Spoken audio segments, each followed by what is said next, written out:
हरतालिका दो शब्द से बना है, हरित और तालिका। हरित का अर्थ है हरण करना और तालिका अर्थात सखी। यह पर्व भाद्रपद की शुक्ल तृतीया को मनाया जाता है, जिस कारण इसे तीज कहते हैं। इस व्रत को हरितालिका इसलिए कहा जाता है क्योंकि पार्वती की सखी उन्हें पिता के घर से हरण कर जंगल में ले गई थी। हरतालिका व्रत को हरतालिका तीज या तीजा भी कहते हैं।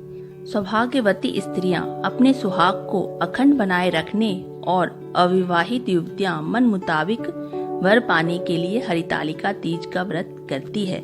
सर्वप्रथम इस व्रत को माता पार्वती ने भगवान शिव शंकर के लिए रखा था। इस दिन विशेष रूप से गौरी शंकर का ही पूजन किया जाता है।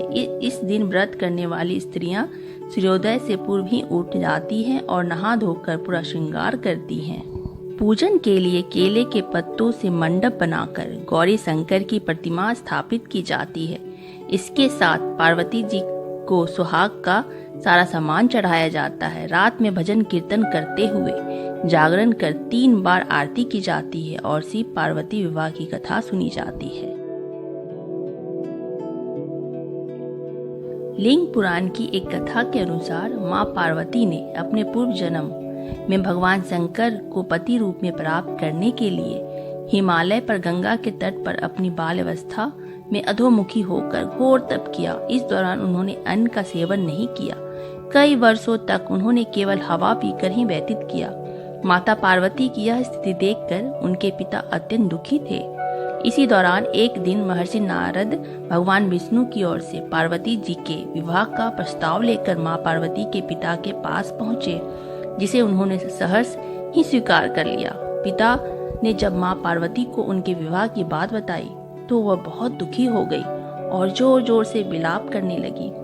एक सखी के पूछने पर माता ने उसे बताया कि वह यह कठोर व्रत भगवान शिव को पति रूप में प्राप्त करने के लिए कर रही है, जबकि उनके पिता उनका विवाह विष्णु से कराना चाहते हैं। तब सहेली की सलाह पर माता पार्वती घने जंगल में चली गई और वहां एक गुफा में जाकर भगवान शिव की आराधना में लीन हो गई। भाद्रपद तृतीया शुक्ल के दिन हस्त नक्षत्र की माता पार्वती ने रेत से शिवलिंग का निर्माण किया और भोलेनाथ की स्तुति में लीन होकर रात्रि जागरण किया। तब माता के इस कठोर तपस्या से प्रसन्न होकर भगवान शिव ने उन्हें दर्शन दिया और इच्छानुसार उनको अपनी पत्नी के रूप में स्वीकार कर लिया।